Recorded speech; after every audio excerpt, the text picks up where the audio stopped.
Herkese merhaba. Bu görsel incelememize hoş geldiniz. Bugün o sıkıcı ve uzun girişleri tamamen atlıyoruz çünkü elimizdeki konu tek kelimeyle muazzam ve gizemi hiç bozmak istemiyorum. Bugün sadece dini bir metin olmakla kalmayıp felsefe, mistisizm ve psikolojiyi birbirine katan inanılmaz bir hikayenin Musa ve Bilge Kul'un gizeminin katmanlarını tek tek soymaya hazırlanıyoruz. Zihninizi açmaya ve bildiğiniz her şeyi sorgulamaya hazır olun. Şimdi şu sorunun ağırlığını bir düşünsenize. İlahi hukuku ve nizamı temsil eden muazzam bir ilme sahip, koskoca bir peygamber, günün birinde aslında her şeyi bilmediğini fark etse ne olur? Kendi bilgeliğinin, insan mantığının o aşılmaz sınırlarıyla yüzleştiğinde ne yapar? İşte Hazreti Musa'nın tam da bunu, o bilgelik sınırını öğrenmesi gerekiyordu. Kur'an'da Kehf suresinde geçen ve yüzyıllardır kulaklarda çınlayan o meşhur söz tam olarak şöyle: "Doğrusu sen benimle beraberliğe asla sabredemezsin." Vay canına, değil mi? Daha yola bile çıkmadan sınırların aşılacağı, kuralların yıkılacağı söyleniyor. Kurallara sımsıkı bağlı Hazreti Musa ile niyetleri tamamen kapalı bir kutu olan o bilge kul arasındaki inanılmaz gerilimi daha bu ilk cümleden iliklerinize kadar hissedebiliyorsunuz. Birinci bölüm, gizli bilgiye yapılan yolculuk. Gelin metnin yüzeyine biraz inelim ve bu eşsiz arayışın nasıl başladığına bir bakalım. Geleneksel kaynaklara göre olay şöyle patlak veriyor. Hazreti Musa'ya yeryüzündeki en bilgili kişinin kim olduğu soruluyor ve o da büyük bir özgüvenle benim diyor. Sonuçta o bir peygamber, değil mi? Ancak Allah onu uyarıyor ve iki denizin birleştiği o gizemli yerde ondan çok daha derin bir bilgiye sahip başka bir kul olduğunu söylüyor. Ve böylece o meşhur, sınırları zorlayan arayış yolculuğu başlıyor. Yolları kesiştikten sonra ise insan aklını darmadağın eden o meşhum 3 büyük sınav yaşanıyor. Beraber bir gemiye biniyorlar ve bilge kul durduk yere gemiyi delip hasar veriyor. İkinci gün görünürde hiçbir suçu olmayan masum bir çocuğu öldürüyor. Düşünebiliyor musunuz?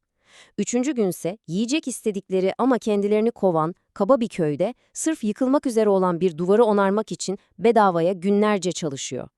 Hukuku çok iyi bilen Hazreti Musa için bunların hepsi tam anlamıyla birer şok dalgası. Tamamen mantıksız ve kabul edilemez. İkinci bölümümüz derin teolojik ikilem.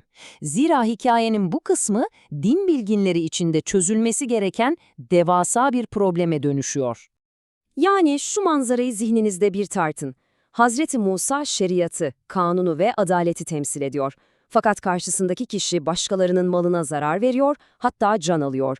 Adaletin ta kendisi olan bir peygamber, bu suçlar işlenirken nasıl sessiz kalıp onu izleyebilir? Bu inandığı her şeye, ilahi hukukun ta kendisine bir başkaldırı değil de ne? İşte tam burada ilmi ledün kavramı devreye girip düğümü çözüyor. İlmi ledün nedir biliyor musunuz? Standart insan aklıyla, dış duyularımızla hiçbir şekilde kavranamayacak olan doğrudan Allah tarafından verilen gizli sırlar bilgisidir. Yani bilge kul aslında olayların çok ama çok sonrasını ve iç yüzünü gören bambaşka ilahi bir boyutta hareket ediyor. Musa ise haklı olarak olayların sadece o anki fiziksel ve hukuki yüzünü görebiliyor. Geldik üçüncü bölüme. Herkesin aklındaki o büyük soru. Kuralları böylesine esnetebilen bu gizemli bilge kul aslında kimdir? Gerçek şu ki, Kur'an'da adı hiçbir yerde açıkça geçmiyor. Sadece kendisine özel bir ilim verilmiş bir kuldan bahsedilir. Ama İslami kültür onu hep Hızır yani yeşil olan olarak isimlendirmiştir. Neden yeşil derseniz, rivayetlere göre o hayat suyundan içip ölümsüzlüğe kavuşmuş ve adım attığı, oturduğu en kurak topraklar bile anında yeşerirmiş. Fakat tarihsel kimliği tam bir muamma. Bilerek müphem bırakılmış bu figürü tanımlamak için alimler tam 30'dan fazla farklı görüş öne sürmüş. Nuh peygamberin soyundan geldiğini söyleyen de var, Musa'yı sınamak için sadece insan kılığına girmiş bir melek olduğunu iddia eden de. Sufilere göre ise o bir melek veya sıradan bir insan değil, o, kıyamete kadar insanlara manevi rehberlik yapacak en büyük yaşayan veli. Yani ortada bilerek bırakılmış devasa bir gizem var. Dördüncü bölüm. Antik mitlerin yansımaları. İşin bir de modern metin analizleriyle ortaya çıkan çok ilginç, evrensel bir boyutu var. Olayı tamamen akademik bir gözle inceleyen araştırmacılar, bu anlatıyla antik yakın doğu mitleri arasında çok çarpıcı paralellikler buluyorlar. Mesela Gılgamış destanındaki o ölümsüz Utnapiştim karakteri veya Büyük İskender efsanelerindeki hayat suyu arayışları. Hatta Yahudi kaynaklarında İlyas peygamber ve Yeşu ben Levi arasında geçen, tıpkı buradaki gibi soru sormama şartına bağlanan gizemli bir yolculuk hikayesi bile var. Peki bu bizi nereye götürüyor? Buradaki asıl mesele şu: İster saf tarihsel bir gerçeklik olarak görün, ister kadim, mitolojik altyapıların bir yansıması olarak, aslında metnin temel amacı kimin, nerede, tam olarak ne yaptığını tarihsel bir belge gibi kaydetmek değil. Asıl amaç o sarsıcı ve evrensel ruhsal dersi insanlığa aktarmak. 5. Bölüm. Tasavvufi ve mistik bakış açısı. Hikayenin tam kalbine, işin felsefi çekirdeğine iniyoruz. Sufilere göre burada muazzam bir zıtlık, adeta bir ikilik vardır. Hazreti Musa, zahiri temsil eder. Yani dış görünüşü, kanunları, fiziksel dünyanın o katı kurallarını ve elbette insan aklını. Bilge Kuyubdas ise batını, yani görünmeyen içsel hakikati, kaderin o gizli ağlarını ve ilahi iradeyi temsil eder. Biri hukukun ve rasyonalitenin zirvesiyken, diğeri mistisizmin ve bilinmeyenin ta kendisidir. Tasavvuf dünyasında Hızır, o çok güvendiğimiz mantığımızın aslında evrenin sadece ufak bir kısmını anlayabildiğini yüzümüze vuran sonsuz bir rehberdir. O bize, aklımız ne kadar keskin olursa olsun, varoluşun tamamını göremiyoruz gerçeğini kabul etme tevazusunu öğretir. Zaten bilmediğini kabul etmek, bilgeliğin o ilk adımı değil midir? 6. ve son bölüm. İnsan anlayışının sınırları. Şimdi her şeyin açığa çıktığı o muhteşem finale gidelim.